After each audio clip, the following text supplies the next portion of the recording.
Nasubukan mo na bang magluto ng sinarsahang atay balunan? Kung hindi pa, para sa iyo ang video ito. Dahil nga sa video ito, magluluto tayo ng sinarsahang atay balunan. Simulan na natin ang ating pagluluto. Kumuha nga ako dito ng kawali at pinainit ito. At nang uminit na ay nilagyan ko na ito ng kaunting mantika. At nang uminit na nga ang mantika ay maglalagay na tayo dito ng bawang. At isusunod ko na din yung ating sibuyas. Lalagyan din natin to ng kaunting luya. Makakatulong yung luya para mabawasan yung lansa ng ating lulutuing ulam. At igigisa natin tong tatlong aromatics natin hanggang sa lumabas yung aroma nito. At kapag lumambot na ito, katulad na nakikita nyo, ay ilagay na natin yung ating balunan. Igigisa natin tong balunan ng mga 5 minuto. At kapag matapos na yung 5 minuto, ay ilagay na din natin itong ating chicken liver or atay ng manok. Ganun din yung gagawin natin. Igigisa din natin itong ating chicken liver or atay ng manok ng mga 5 minuto din. At kapag nagisa na natin to, maglalagay na tayo ng soy sauce. At matapos natin mailagay yung soy sauce, ay haluin lang natin to para manuot yung lasa ng ating inilagay na toyo dito sa ating atay balunan na niluluto. At maglalagay na din ako dito ng dahon ng laurel at saka black pepper or pamintang durog. At saka natin to hahaluin ulit ng maigi para kumapit itong ating mga pampalasa na inilagay dito sa ating nilulutong ulam. Para naman sa ating sabaw, hindi tayo maglalagay dito ng tubig, kundi itong ating Sprite. Bali nga yung pinakamaliit na bote ng Sprite ng aking inihalo dito. Haluin lang natin ito maigi bago natin ito takpan at pakukuloyin natin ito.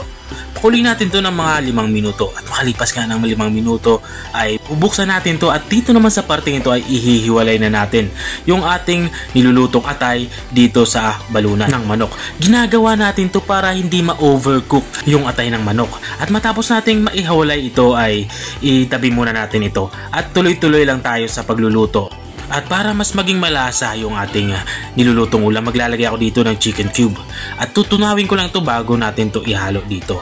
At ilalagay na natin din yung ating gulay. Mayroon nga tayo ditong carrots. Saka maglalagay na din ako dito ng patatas. At kung nanonood ka pa rin hanggang dito sa parte ng aking video, ibig sabihin ay nag-enjoy ka. Baka pwede mo naman i-comment kung taga-saan ka para alam ko kung hanggang saan umabot ang aking video. Balik tayo dito sa aking nilulutong ulam. Naglagay na nga din ako dito ng tomato sauce. Saka ko hinalo para matunaw. Matapos natin itong tunawin ay tatakpan natin to para kumulo. Ang gusto natin ma-achieve dito ay lumapot itong ating sabaw. At habang nga tayo ay nagpapatuloy sa ating pagluluto, gusto ko lang i-shoutout ang mga masusugid nating taga-subaybay. Big shoutout nga kay Ma'am Marisa Sido Veloya ng Nueva Ecija. Shoutout din kay Ma'am Belinda Canama. Sabi niya pa shoutout naman sa next video. At shoutout din kay Sir Joel Lapore. Pa-shoutout naman Lods, sabi niya. At maraming salamat din sa mga walang sawang nanonood, nakasubaybay dito sa aking channel. At balik nga tayo dito sa ating nilulutong ulam. Dito sa parte ito ay inilagay na nga natin yung ating panghuling sangkap. Nilagay na natin ito ng bell pepper. Saka natin ito isisimmer ng kahit 1 minuto pa para maluto lang yung ating bell pepper. At makalipas nga ng 1 minuto ay ito na. Binuksan ko na ito. Dito nga ay lutong-luto na nga yung ating ulam pananghalian. Pwede na natin itong serve kasama mainit-init na bagong saing na kanin. Dito na nga ready to serve na yung ating ulam pananghalian. Ito yung ating sinarsahang atay balunan ng manok. Kung nakarating ka hanggang dito sa dulo ng aking video, maraming salamat sa panonood. Kung nagustuhan mo naman yung bago nating recipe binahagi ngayong araw, pwede mo naman itong i-share. O siya, hanggang dito na lang ako. Kita-kita ulit sa mga susunod kong mga videos. Paalam! Bye-bye!